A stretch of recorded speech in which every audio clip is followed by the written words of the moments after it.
I know that it feels like a bear market to most of crypto people. We have a completely different sentiment when we talk to institutional customers. They are excited. Their energy there is going through the roofs. Alex Gluchowski has one goal: onboard half of the world's 10,000 DICs onto the Ethereum in 5 years. He's the founder of Matter Labs, the team behind zkSync, and his latest product, Privium, might just be how it all happens. We're building systems that cannot be corrupted by people. We made this bet when the entire industry believed that zero knowledge proofs was nothing but a toy, and if it works, it can power all of world finance. If your two servers of Circle are compromised, they could mint like arbitrary amount of USDCX on the Canton network. Without anyone being able to see what's happening, it would be a completely silent failure that propagates throughout the network. This is the largest opportunity, I believe, we've seen in the entire history of crypto.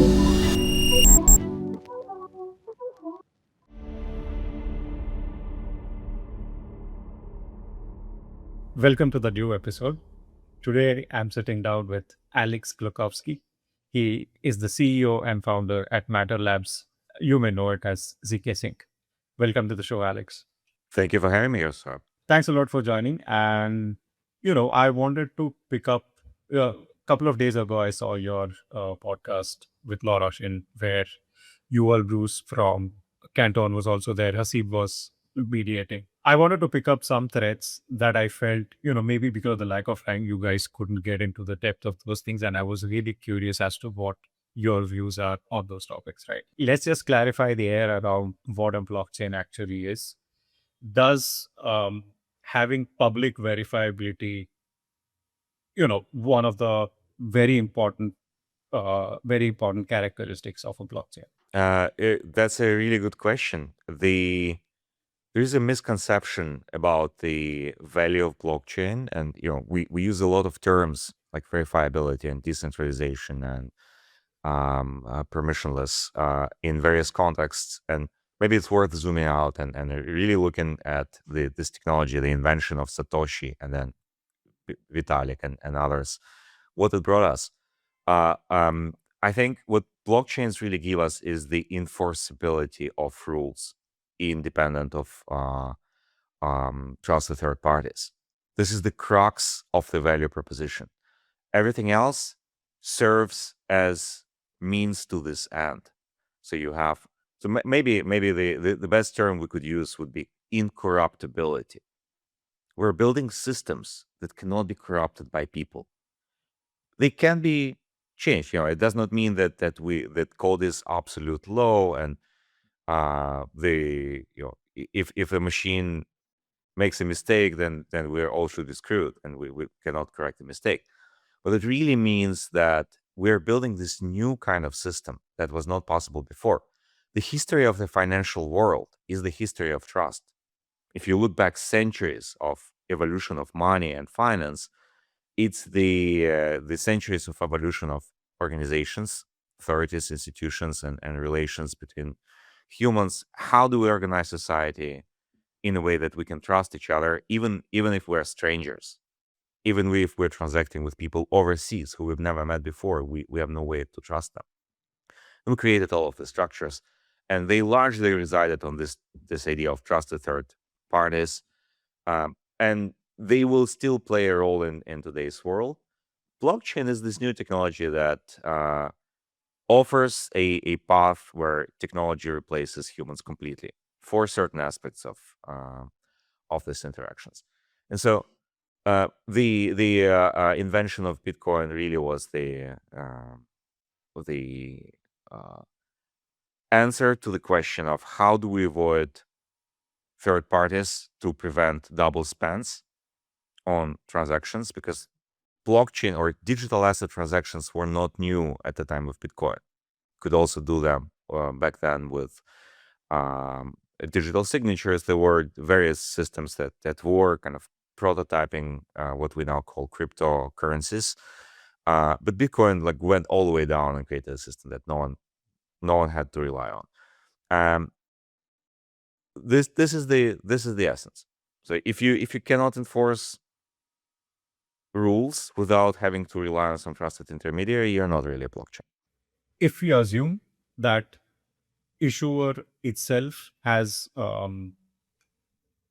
is the attacker or issue itself has been compromised, then how would it work on something like a zkSync versus Canton? So maybe we begin with describing what zkSync actually is building. Yeah, To sure. just to Yeah. give everyone context. And maybe like to give a very brief history of zkSync. We started as a research project on zero knowledge proofs. We made this bet when the entire industry believed that zero knowledge proofs was nothing but a toy and was purely limited to research domain. And we looked at its properties and said, wow, this is something absolutely incredible. And if it works, it can power all of world finance in a way that is unprecedented, that we can scale blockchains without degrading their properties of enforceability, permissionlessness, trustlessness, and decentralization. We can add privacy to the systems. We have to go all in. And so we iterated throughout years. We helped the space move forward very fast with a number of innovations. We built the first zk Rollup prototype. We built the first zk VM. We built the first zk chain framework that would allow people to build other chains and connect them into a network. And where we ended up 2 years ago was the realization that where we would help most the industry to progress was financial institutions.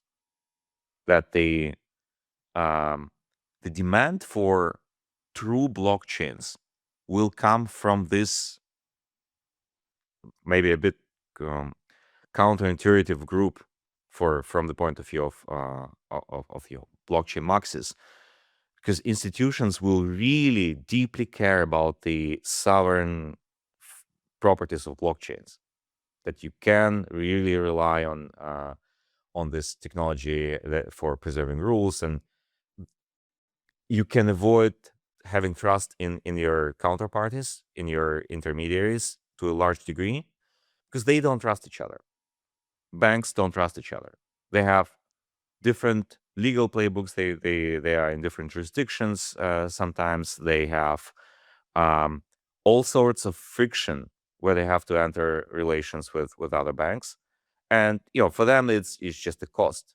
If you have to maintain legal framework, then this means your network of counterparties can be very limited. It's bound by the number of counterparties you can trust, or you can trust yourself to enforce this rule through legal means, and the cost of enforcement is very high. And so if we can go on blockchain rails and replace at least some of this trust with technology, which is giving you this mathematical guarantees of correctness, of incorruptibility, then you can do a lot better business. You can be a lot more efficient with your finances. You can implement 24/7 instant settlement rails, going away from the T+1, T+5 days settlement delays, and you can expand the network much more broadly. And so we went and built we started looking in this direction, looking for what problems need to be solved for the financial institutions, what are their requirements compared to the requirements of the crypto native world. And we built, as a result of that, a product called Privium, which is a framework for building privacy blockchains for institutions. It's an institutional privacy preserving blockchain network. Every institution can have their own zone where they control all aspects of this environment, and they can connect to each other using zero knowledge proofs as the main mechanism of enforcement of the rules, and they don't have to trust each other that much. There's like always some degree of trust remaining in all of the human interactions, whether blockchain or not, but you can automate the absolute largest part of that. And what Prividium gives you when you have a token issuer who uses Prividium, they can rely on the same developer and kind of user or institution experience that you would have on Ethereum. meaning you can deploy the same smart contracts in EVM using Solidity or whatever other language you want, probably Solidity. You can use the existing code bases and debugging tools from the Ethereum world. And you can follow all the best practices in terms of security, auditability, monitoring, with layers of defense already created. And Ethereum has been the most adversarially battle-tested environment over the last 10 years, being exposed to the most sophisticated attack vectors by all kind of malicious actors up to state-level actors like North Korea, Iran, and so on. So it's really, really hardened. It's the best you can take in terms of security and reliability. And so what happens if you have an issuer who uses Privium? They would deploy the same smart contracts they have on Ethereum, which would probably include something like layered defense of your issuance and operations. So you would allow some servers to mint tokens, but you would only allow it up to a certain limit, and this limit would be enforced by smart contracts. If you want to exceed this limit, you probably require humans to go and do a manual action to raise the ceiling, and this action would be then guaranteed by a multisig, by multisig operated by your organization, which you can easily manage. And each of the signers on this multisig is a cold wallet, which you hold in a cold storage. You only activate it if you actually need this. And you would have a chain of privileges which escalates. To change the participants of this multisig, you would use another multisig, which is even more secure, even more rarely used. So you don't really touch it in normal operational everyday environment, and it's really hard to attack this way. So this is what blockchain gives you. Like the smart contracts are enforced by the network, by zero knowledge proofs, and they are verified on Ethereum. So they are really enforced by every single full node of Ethereum, like every single node that runs Ethereum. On something like Canton, if you have this kind of not a blockchain network, messaging network, whatever messaging protocol, you would have to rely on your own servers and on the servers of others to protect the integrity of these transactions. So for an issuer, there is no one else to rely on if you want to preserve privacy, because you have to run it on your environment. And you don't have any other mechanism but your own servers verifying the state of the contracts, of this encoded contracts state that you have. And if your servers are compromised, they can write down any new state, which can be completely invalid. So in the current configuration that they have, if your two servers of Circle are compromised, they could mint the aim, or like a malicious attacker who compromised the servers could also act as a user of USDCX, and they could mint like arbitrary amount of USDCX on the Canton network without anyone being able to see what's happening, without anything else failing.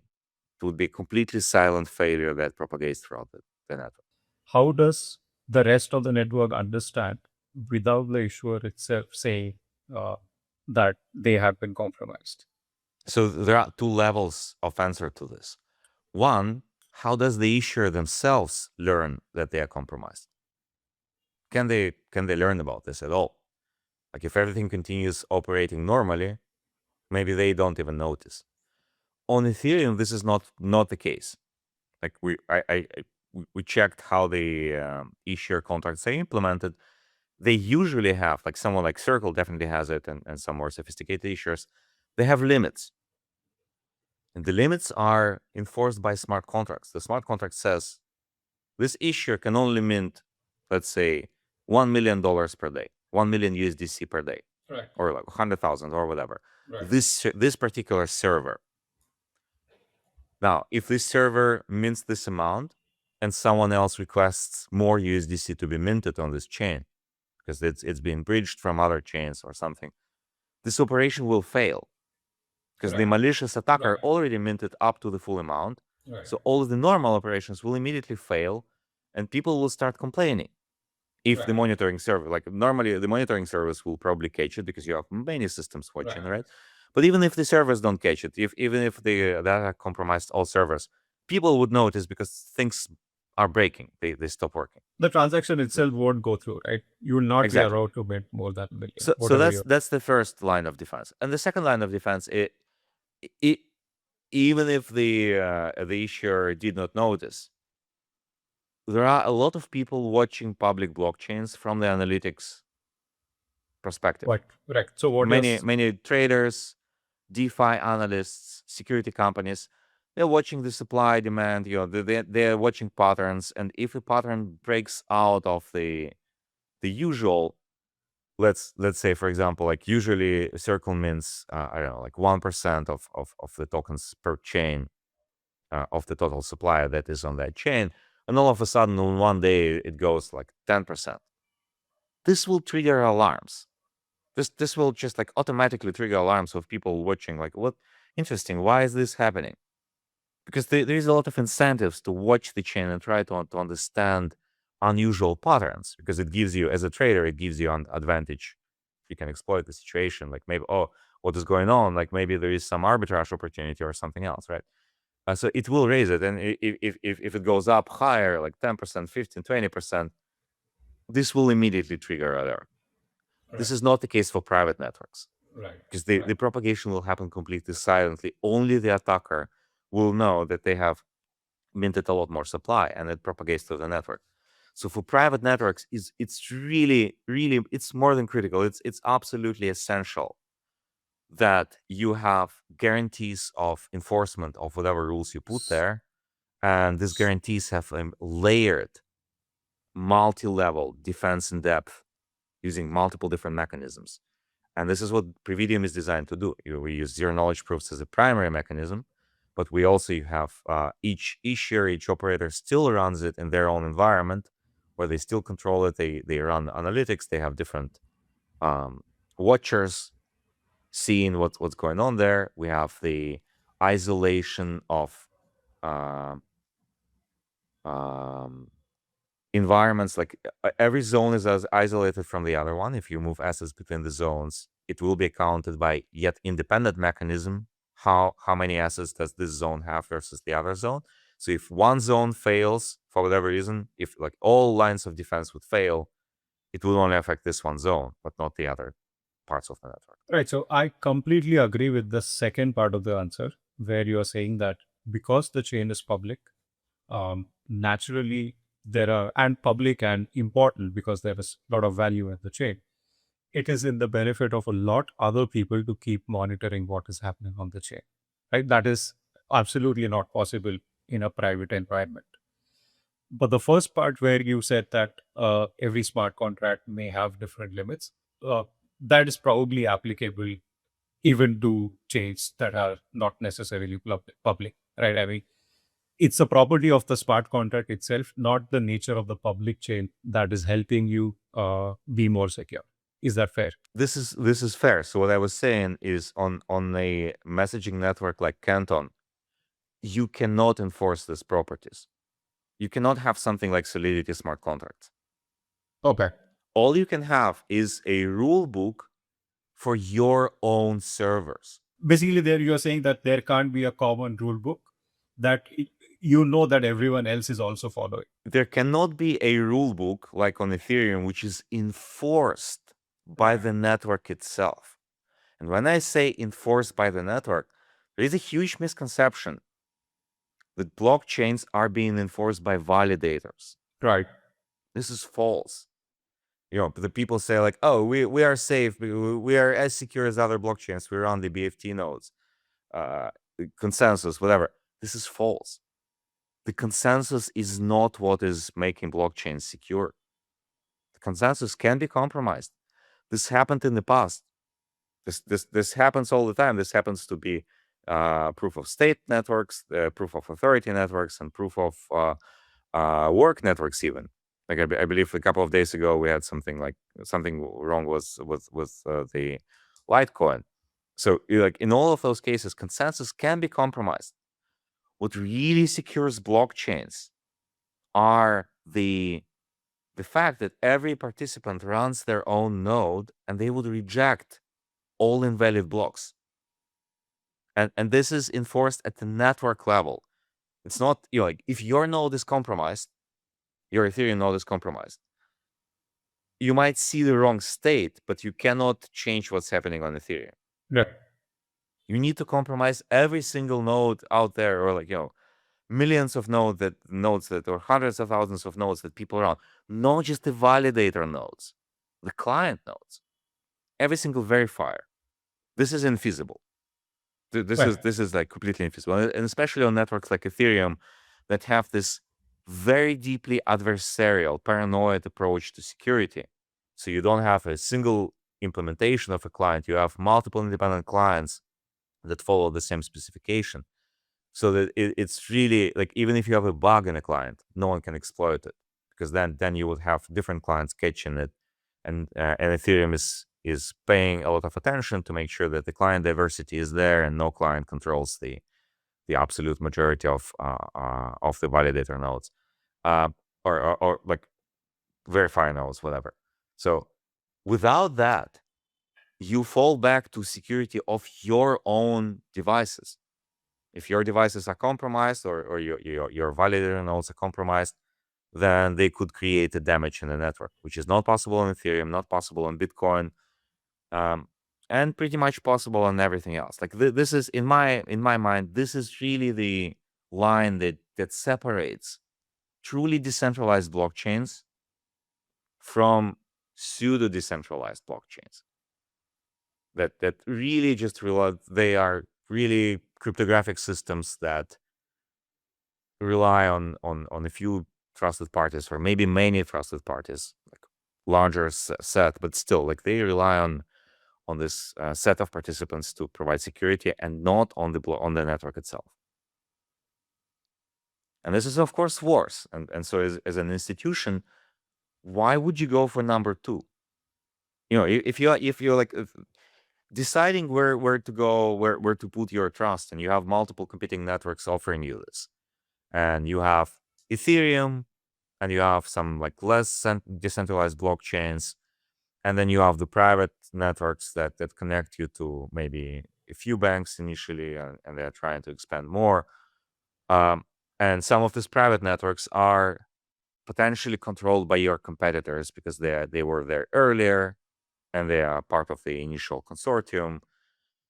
You have this game theoretical dilemma, like where do you go, what do you implement?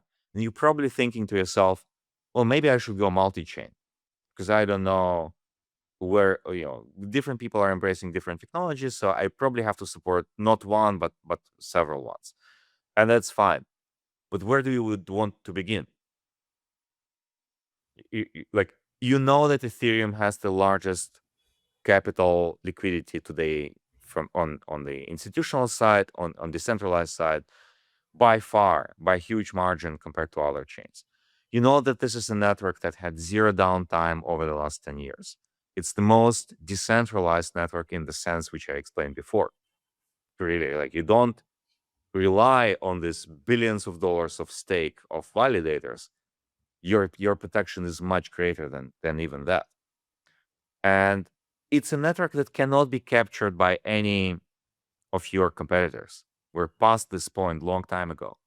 It's a truly credibly neutral environment for everyone to join and transact. So this is the one network that everyone will agree to join. Even if your strategy is multi-chain, you have to support Ethereum, because most other participants will be on Ethereum. So the only question is how do you support Ethereum while preserving privacy? And this is where Privium comes into play, and we offer you this technology that anchors to Ethereum, derives its security from Ethereum and its consensus properties, and yet gives you the ability to have your own private environment, connect to others, and also transact with Ethereum if you want. But once you have that, the choice really becomes very easy. You have to support Ethereum. And then everything else is secondary. Sure, maybe you have a partner who really insists on joining this network, this other network. Maybe you want to support it. Maybe the cost benefit is good for you, and you're going to do that. And of course, all of these institutions are running multiple different pilots with different technologies. They want to try firsthand the experience of how this tech works, different platforms, different properties. They want to understand it. But eventually, they will all support Ethereum, and this is a very clear path that we observe now. Were you like observing the market and you realized that if institutions had to come on board and they were already on their way, you would have to have something like a Privium? I'm just curious about the decision making there. Blockchain scaling, L2s, and specifically zk L2s, went through 3 waves of evolution. The first wave was pure research and experimental application-specific rollups, like the first wave of zk rollups. You could not do smart contracts. You can only do simple transfers. So that let's call it the experimental phase. Then we went into the true scaling of Ethereum phase, where there were multiple different rollups. They were all trying to scale Ethereum in the general purpose manner, basically do everything Ethereum can do on this one single rollup. And at some point, optimistic rollups, if you remember, were even way more expensive than zk rollups because the data availability was expensive. So it was at the peak of the usage of zkSync era, it was the largest, the most used blockchain with something like 25 cents per transfer, where something like Arbitrum was 50 cents or $1 per transfer, and Optimism even higher. Then the cost structure changed after Ethereum adopted AP 4844, and optimistic rollups for a while became cheaper. And then there was a proliferation of general purpose L2s. And that was the moment where we looked at that and we said, it does not really make sense. Like, why do you need 10 different L2s that are all doing the same thing? It just doesn't make sense. So like either one of them has to become the default, or they have to specialize and figure out their unique properties, something genuinely new that they bring to the table. Or it just like if one wins, why shouldn't it be the one that Ethereum itself has, like, canonically? When Ethereum says, like, this is the one L2 that is officially the same as Ethereum and everyone should be using that. So it was a very strange situation, which was unresolved for way too long until Vitalik finally came out this year and said, like, this doesn't make sense. Like, we just have to scale L1 at L1 level with zero knowledge proofs, with zkAVMs. zkAVMs are now way more mature. We have multiple different teams working on that, including Meta Labs. And our zkAVM, our zkAVM prover, Airbender, is now the fastest across every metric. But there are others. And so, like, with multiple ones, you can actually build that in a very secure way. And Ethereum pivoted and it put everyone else before the choice. Like, what do you do? Arbitrum, Optimism, all of these guys, they have to figure out, they have to find their soul. We saw this coming 2 years ago. So we started looking, okay, what is the unique value that we can bring? And what needs to be done on the business side to actually make crypto succeed? It does not make sense to go after the same small circle of the same users playing PvP, a zero-sum game, where if I go on your chain, I don't go on this other chain, and we're not really growing the pie. So this is where we went and looked into the institutional space, and we felt that we have had many conversations with banks and other big financial institutions. We realized that they are very curious about blockchains. They learn a lot. They ask good questions. They do experiments. They have experimented with private permission chains like Hyperledger Bezel, for a while, and they like understood what blockchains can give them in abstract. It even if you embrace only a private permission chain, it sold you an upgrade over a database. Having an in-house chain is already better than a database because you can structure the access rights better, you can reflect your assets better, you can give different sub-organizations in your group, maybe it's like subsidiaries of the bank, different issuing rights, minting rights, you can manage liquidity a lot better and so on. But of course, the largest benefits will come when you can actually connect to others and form a network. And this was an unresolved problem for them because privacy was such a big blocker. And we realized, okay, this is what we can provide with privacy. And we started working in this direction. And these efforts are now being rewarded with the adoption wave that we're seeing. We have announced the carry network recently, going building on Privium with 5 US regional banks. And this is a very notable example because it was founded by the former chair of OCC, the controller of currency, like the US institution that oversees the banks. So it's they have a lot of expertise on what the banking industry actually needs, how they can operate in a compliant environment while going on public blockchains or being connected to public blockchains. And we have many more conversations that are being concluded now and running some experiments or going soon into production. There will be many more announcements in the coming month. The institutions are really going now through the final stages of the experimental decision making into real production environments. These teams worked with decentralized.co to sharpen their narrative and reach the investors and builders who matter. We offer consulting on fundraising, token design, and go-to-market, and research retainers that put your project in front of 140 plus senior executives via our Substack. If you're building something worth knowing about, DM us on X or see the link below. What are these things offloading for those institutions in terms of their workflows or anything that is of importance to them? They will go through several stages. These institutions are naturally much more conservative than the crypto native crowd. They want to make sure that systems are stable, controllable, and they can operate in compliant environments. So they're going to start with use cases that are easier to build and experiment with, that are more limited in scope. So for banks, this means tokenizing deposits. So basically what tokenizing deposits means is, the one way to look at it is to say it's kind of like a quote unquote stable coin issued by the bank that represents the deposit, the money that you put on your bank account.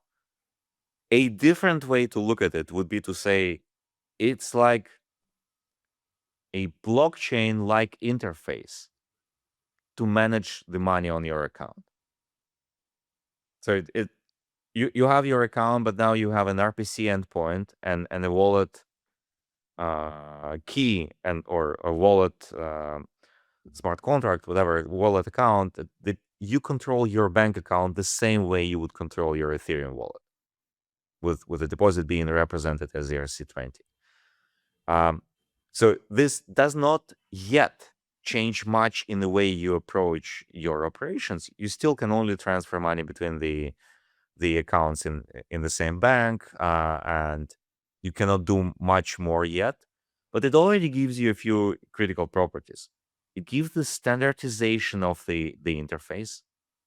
It gives you the 24/7 instant settlement rails. For a bank, instant settlement probably happens anyway if you move money between the accounts. But then it gives you the path forward to something beyond that, where you can now have smart contracts that govern how you access your bank account, that the users of the corporate user, for example, can set up and manage better. So they can have money moving between different subsidiaries of the same company, and they can do payments now 24/7, even if the other subsidiaries parts don't really have access to the same bank banking interface. So an example of this would be if you have subsidiaries in different parts of the world, in like US, Europe, Japan, they can be paying each other with stable coins issued by a US bank without people in Europe and Japan having access to this US bank. But the company can still continue operations. And now the really interesting part becomes when you go beyond the single company and single bank, and you start building a network that connects multiple banks who can now do wholesale payments between each other much faster, much more conveniently with a standardized interface. They can start doing clearing between themselves in a much more efficient way. And we're working with a partner or a customer of ours called Ubix, building this new tokenized clearing rails for banks. And that would enable you to create a network of global banks that can move very, very fast and very efficiently with 24/7 instant settlement cross-border globally. And then you can go beyond that. And if you integrate the other financial market infrastructure providers, exchanges and trading partners and so on, they can move capital a lot faster. And because it's blockchain rails, now you can start doing things that were not possible with mere banks, such as PvP or DVP. PvP meaning you can do FX, foreign exchange. You can swap one payment for another atomically in a single transaction. DVP means you can do payment versus securities and other financial instruments also atomically as a part of a single transaction. And then you can go beyond that, and you can create multilateral contractual relations that are enforced by blockchains, such as liquidity pools, and reusing the rebuilding parts of the traditional finance that we have already rebuilt in DeFi, but scoped specifically for financial institutions that they can still operate in the regulatory compliance environment, that preserving that. And of course, all of that with full privacy. Like if you're using something like a Privium network, all of these transactions would be scoped to only the participants that need to see them and not broadcast to the entire world like what we have on public blockchains. How does that work? I mean, from the first time you have a conversation with somebody to now something like a carry network, right? That has materialized and they've said that they would use a Privium. How long does it take?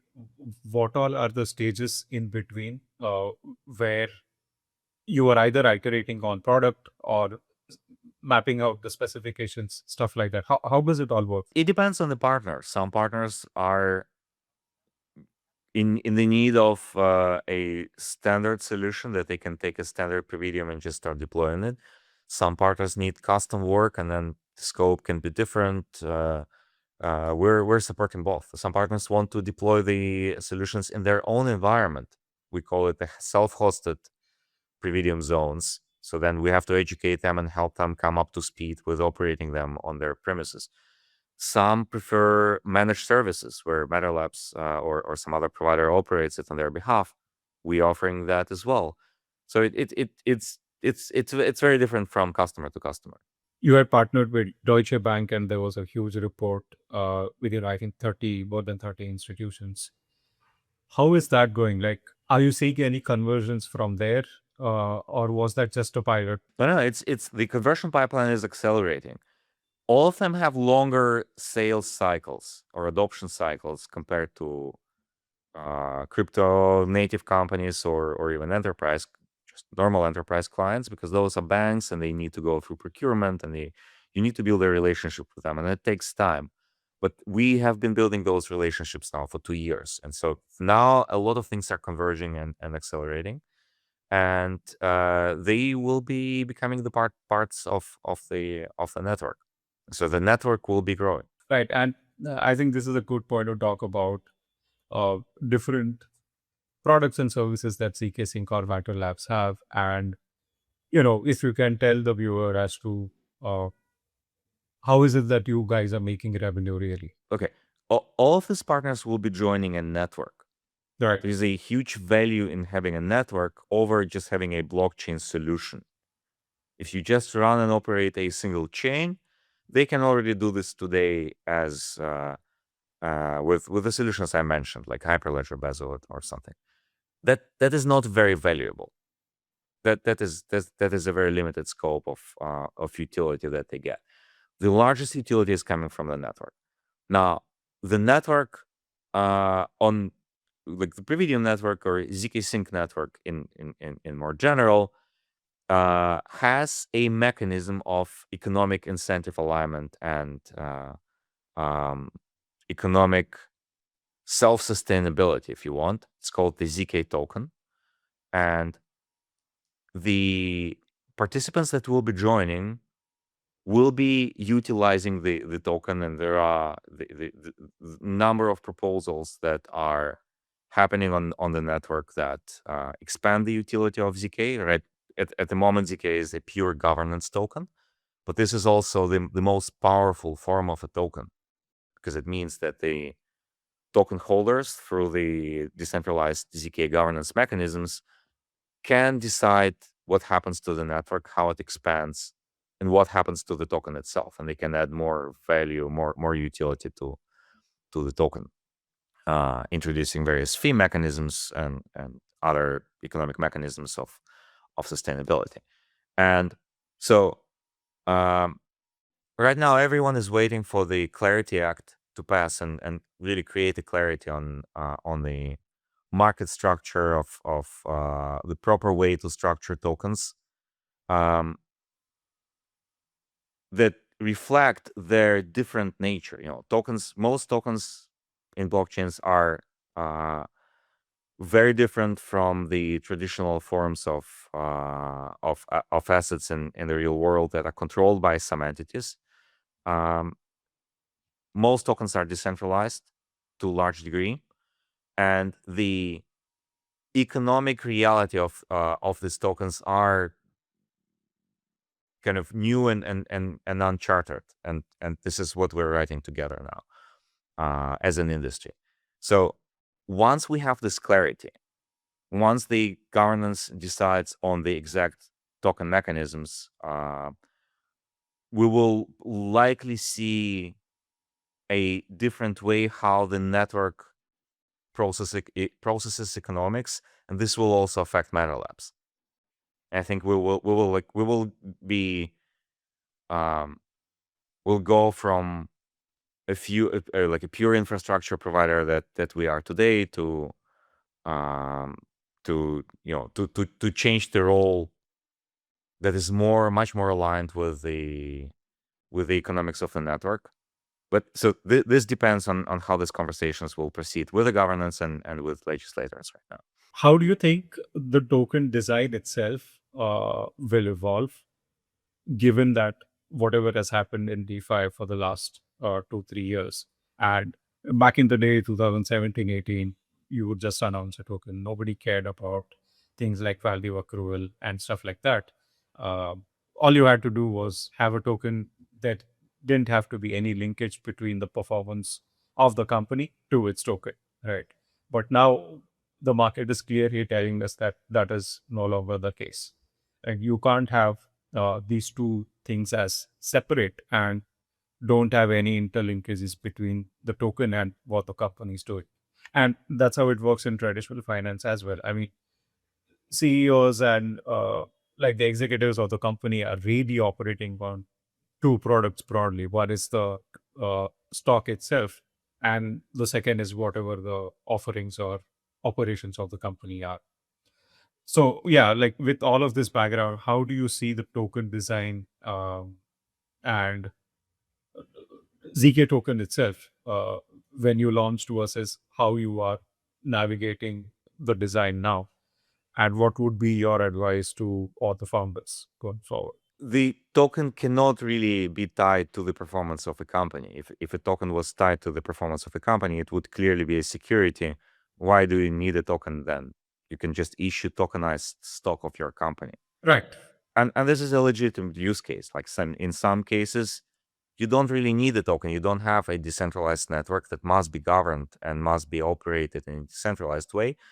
Then we will probably have ways to issue tokenized securities much easier in the coming years. That we had the head of SEC recently stating that he expects all US equities to be on chain within 2 years. This is clearly happening. But then there is a legit space for truly decentralized assets, such as the zk token, for example, that govern the network. And they will have to be reflecting better the economics of the network. So there will still be a link between what the network generates in terms of value, economic value for its participants, and the value of the token. And it will have to be reflected in a better way. And this, as I said before, like we're all waiting for the Clarity Act to pass, and this will, I think this is going to be the major catalyst for the industry, because the rules will be very clear. The rules are kind of clear now with the guidance that we received from the joint statement of SEC and CFTC. And I'm referring to the US regulators because they're the leaders of the world. US is now the capital of crypto. Like whatever US does, all the other countries will eventually, like one way or the other, they will copy or follow or adjust in some way. But the precedent, the trend will be set by the US.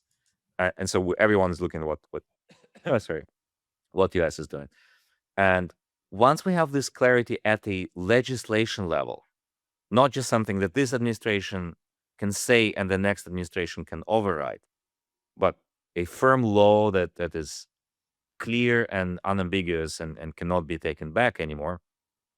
This is where I see that we'll see a bifurcation of tokens. We'll see tokens that have real value and can clearly demonstrate this, and this value is tied to the performance of the token. And we'll have the meme tokens that are pure speculation, and they will go very different ways. Like from the airdrop of zk token itself, like are there things that you would do differently now that you have the gift of hindsight? The airdrops were kind of an artifact of the previous regulatory regime because nothing else was possible. If things are changing now, if clarity will be passed and you will be able to do something like early stage token sales, that is probably better because it gives people the early, like airdrops were kind of called to reward early adopters, people who bet on the network early and supported it and provided value initially. And airdrops were in a difficult situation because you had to kind of like try to come up with heuristics that reflect the way how like who has provided how much value, and kind of like do the best in trying to reward people proportionally to this. And this is hard. This will always be, some people will say like, oh, this is unfair. This metric should have been done differently, and there is no clear objective rule that would say like, yes, this is the right way, this is the wrong way. The best you can do is to provide clarity up front. If you can do that, you can say like, here is how the token is going to be distributed. Here are all the criteria. And if you're doing that, you're probably best off just doing the sale at predefined conditions and say, whoever believes in this network and this project early can just participate by investing in the project. But stating the criteria earlier on, doesn't that mean that the system will be gamed? If you're not doing airdrop, no. If you're just you do a token, like let's say you do an ICO. Okay. It's 2017. You're just doing ICO, like Ethereum did. Right. Everyone knows what the rules of this ICO are. You know the risk you're taking. You know what value you provide. You know what everyone is in the same exact situation. Is rewarded the same way, and the project can fail, and you're gonna lose all of your investment. But at least the clarity is there. So the problem with ICO with airdrops was specifically that no one could have set the criteria up front because they would be gamed, but then retroactively, like, you would not match the expectations because people would always have greater expectations that what you can objectively do. Okay, you met the rules for the ICO, not for. Exactly. Okay, that makes For sense. whatever distribution you do, like however the token is going to be distributed, it could be Bitcoin style that you have zero pre-mine and everyone has to contribute computing power. But again, it was like clear upfront rules that were predictable. Right, So but this being predictable is the best you can do. right, you mentioned about governance. I mean, does governance itself lend any value to the token? Of course, governance is critical. It's um, ensuring that the protocol will evolve in a way that aligns economically with the interests of the token holders. Because if, like, think about it, if a network is governed by a token and there is some decision, there's some way the network generates value, and this value is being flown away, the governance can always step in and say, "Oh, let's introduce this mechanism to make sure that the value is just is circulating properly and the incentives are really aligned." And the governance will always reject any initiative that does not align with the economic interests of the token holders. So you really need to have governance is the most important function of the token. Everything else can be added on top, but governance is really the foundation, the cornerstone of the incentive alignment. But then, what explains the, in general, apathy towards any sort of governance that we have seen in the past 3-4 years? The regulatory clarity was not there, and then we were going like, and it's still not fully there. And markets are cyclic. Markets are going through ups and downs. We had the same with the stock market. We had the same with AI throughout the periods of AI hype and AI winters. Markets are irrational to a degree, but I think that it's not uniformly rejecting governance. It, like, we have tokens that are performing better. We have tokens that are performing worse. I think really the markets want to see the path to success for each of the projects, and they want to see if this success is going to be adequately aligned with their incentives. I think And so it's very different from project to project. part of it could also be because of the fact that, uh, like, legally, the token could not track the economic success of the project itself, right? And when you didn't really have any objective value associated with the token, the governance did not really matter because, as you said earlier, right? I mean, the governance steps in when once people realize that the value is not being not the value is not going back to the token holders. But when the value was not supposed to go to token holders at all, uh, probably they did not care much about governance either. Well, I think you have examples like Uniswap where the governance was there and it was valued. It was like maybe not perfectly reflect the value and the probabilities of the market success, but it was clear that the mechanisms are there. And at some point, Uniswap executed on this unification proposal and fully materialized the value, and it and like clearly signaled the lack of conflicts between all of the different participants in the ecosystem. I think this is the path that many, if not most, crypto projects will take that are here for long term. And are you waiting on the Clarity Act to pass to make moves on the token front? Like, is that because I think you've written about it quite a while back, right? About the zk'economics proposal and stuff like that.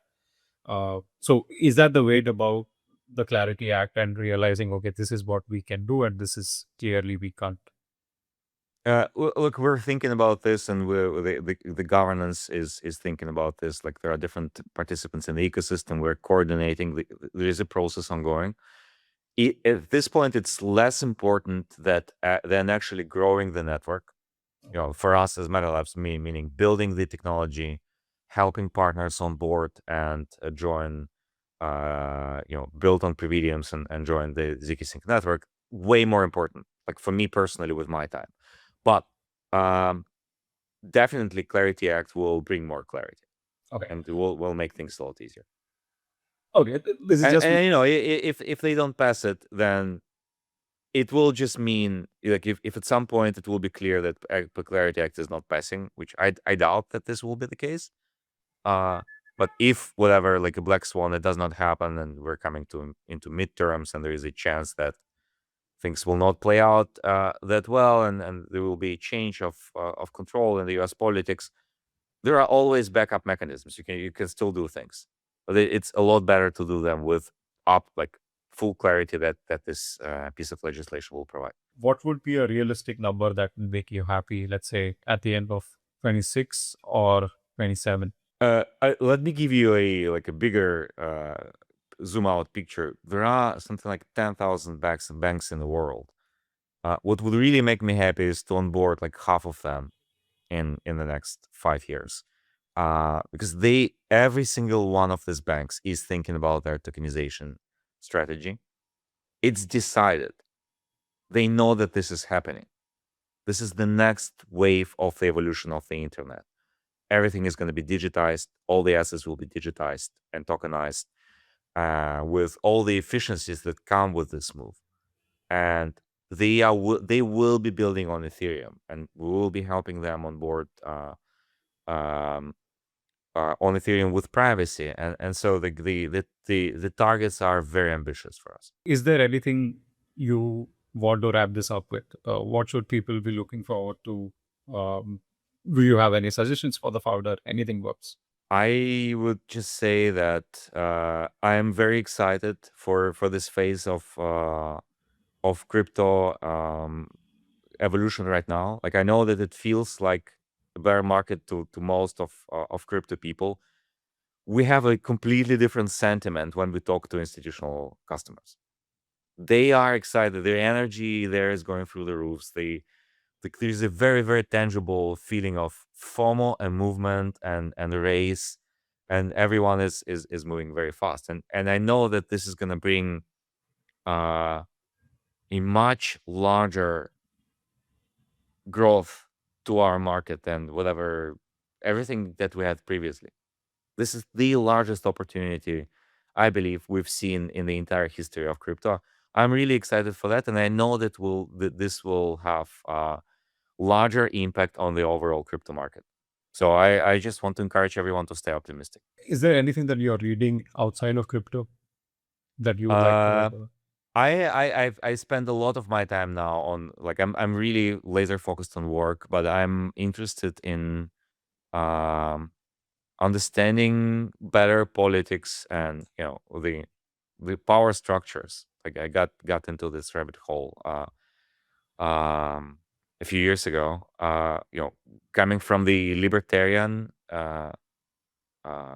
freedom-minded background, I have been kind of dismissive to the idea of power for a while, because I deeply believe in the ideas of freedom and the economic growth that freedom drives, and how it leads to prosperity.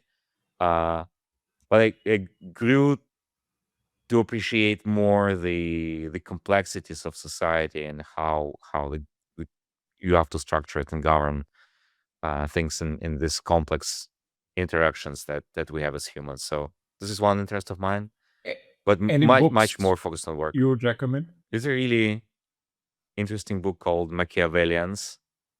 Some less orthodox ideas on power, which was something that Mark Andreessen was recommending the other day on the podcast. Thank you. Thanks a lot for the time. And I hope that, we managed to cover things that we wanted to talk about. Thank you, Sarab. Really enjoyed this.